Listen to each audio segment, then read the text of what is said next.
En marzo de 2020, un coleccionista anónimo pagó $360.000 por una consola que nunca llegó a venderse. No era de oro. No tenía nada especial por dentro. Era un prototipo gris de los años 90. Pero en su carcasa había algo que hoy parece imposible. 2 logotipos. Arriba, Nintendo. Abajo, Sony.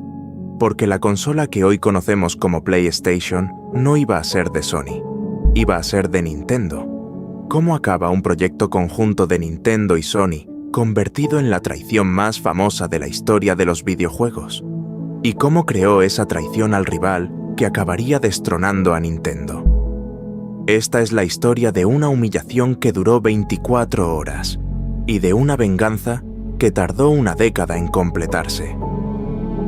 A finales de los 80, Nintendo no competía en el mercado de las consolas. Nintendo era el mercado.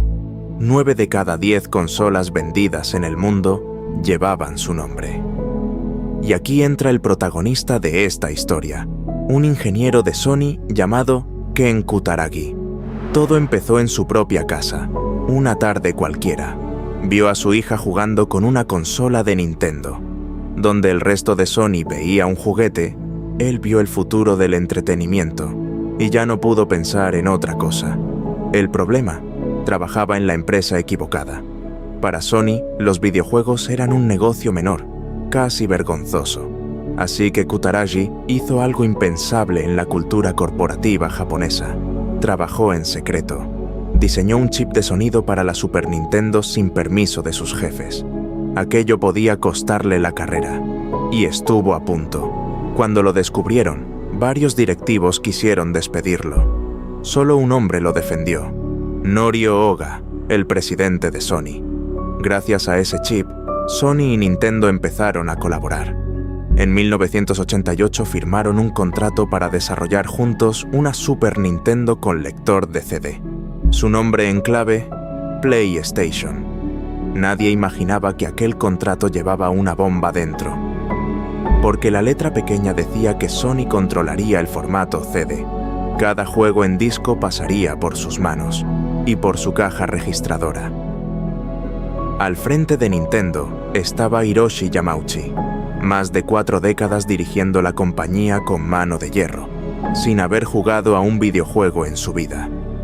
Había convertido una fábrica de cartas de Kioto en el imperio del entretenimiento más rentable del planeta, controlando hasta el último cartucho de su catálogo. Y siendo justos con él, aquel contrato era una bomba de relojería. Si Sony controlaba el CD, tarde o temprano controlaría el negocio que Nintendo protegía con obsesión. Yamauchi tenía motivos de sobra para renegociar, pero no renegoció, no discutió, eligió el engaño. Mientras en Tokio Sony preparaba el discurso que anunciaría la alianza al mundo, 2 directivos de Nintendo entraban discretamente en un edificio de oficinas en Holanda. Iban a firmar con Philips, el mayor rival de Sony en el mercado del CD. 1 de junio de 1991. Feria CES, Chicago. Sony sube al escenario. Presenta al mundo la PlayStation, su consola conjunta con Nintendo. Aplausos, flashes, titulares. Nadie en aquella sala sabía que el proyecto ya estaba muerto. 24 horas después, Nintendo sube al mismo escenario. La prensa espera los detalles de la alianza. Y entonces, Nintendo pronuncia un nombre. Philips. Ni una llamada, ni un aviso. Sony se enteró de que su socio lo abandonaba a la vez que el resto del planeta. En Japón, aquello no era un desplante comercial. Era una humillación pública. Y lo que hizo Sony después cambió la industria para siempre. En las oficinas de Sony, la reacción inmediata fue enterrar el proyecto. La junta directiva lo tenía claro. Sony no hace juguetes. Y entonces, Ken Kutaragi pidió la palabra. Según se cuenta, hizo una sola pregunta. ¿Vamos a quedarnos sentados y aceptar esto? Norio Oga, el mismo presidente que años atrás lo había salvado del despido, golpeó la mesa y dio la orden que cambiaría la historia del entretenimiento. Seguir adelante. Solos.